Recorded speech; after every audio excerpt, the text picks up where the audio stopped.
Welcome to The Explainer. Today, we are diving into the brilliant mind of philosopher Daniel Dennett. Why? Because we're going to equip you with some powerful new tools for your brain and basically upgrade the very way you think. This quote, it just nails it, right? It's a simple but really powerful idea. Think about it. A carpenter, they need hammers and saws to build something sturdy. Well, our minds need tools too. Tools to construct strong arguments, see new perspectives, and, to dismantle the weak ideas. Without them, we're really just working with our bare hands.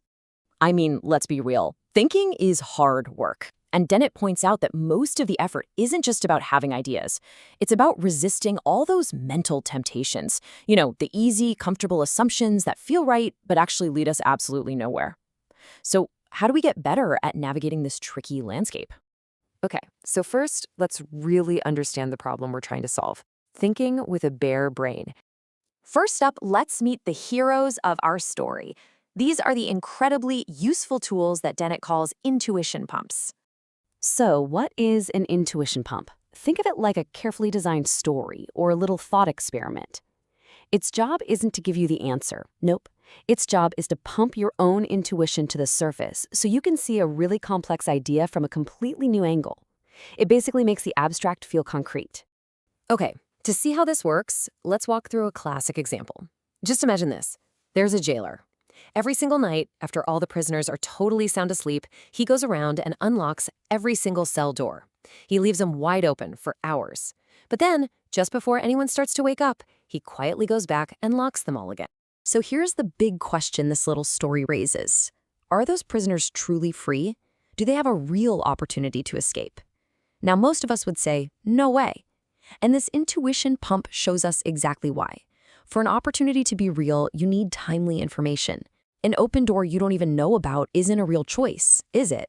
So this little story, it helps us completely rethink what words like freedom and opportunity actually require. Pretty cool. But, for every good tool, there's a bad one. So now, let's meet the villains of our story. Thinking tools that only seem to help, but in reality, they just lead you completely astray. Dennett calls these boom crutches, which is a fantastic name he got from a joke about an explosive orthopedic device. See, they look like a support for your argument, but if you try to use one, it's probably going to blow up right in your face, just spreading confusion instead of clarity. Okay, so this slide gives us a perfect contrast between a great thinking tool and, its evil twin. On the left, you've got Occam's razor. It's a fantastic principle, right? It just tells us, hey, don't add unnecessary complexity. The simplest explanation is usually the best. But on the right, you have its boom crutch counterpart, Occam's broom. And that's the deceptive little trick of conveniently sweeping inconvenient facts under the rug just to make your argument look simpler than it really is. Now here is a particularly sneaky type of boom crutch that Dennett warns us about. It's called the deepity. A deepity is a statement that sounds incredibly profound, but it only works because it's playing a trick on you with two different meanings. Okay, take this phrase, love is just a word. On one level, that's obviously trivially true. Yeah, love is a four-letter word you can find in the dictionary. But that's not what the person saying it really means, is it? The statement is hinting at a much more profound and almost certainly false idea that the feeling of love itself is meaningless. It gets all its power by mixing a trivial truth with a profound falsehood. And that, right there, is the trap. So we've seen the good tools and the bad ones. How do we actually put this into practice? How do you arm your mind against these deceptive arguments and become a sharper thinker every single day?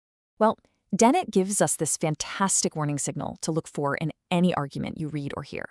It's the word surely. Seriously, when an author writes surely, it's often like a blinking red light. It marks the exact spot where they've decided to just assert something they hope you'll agree with instead of actually proving it. It's a huge sign of a potential weak spot in their logic. All right, so here are the key takeaways for your new toolkit. First, always be on the lookout for that word surely. Second, when you hear something that sounds really profound but feels kind of vague, ask yourself, wait, is this a deepity? Third, turn all the knobs. This is a great one. It means when you encounter an argument, you mentally change its variables to test it. What if the jailer told just one prisoner about the door? What if the doors were only open for a minute?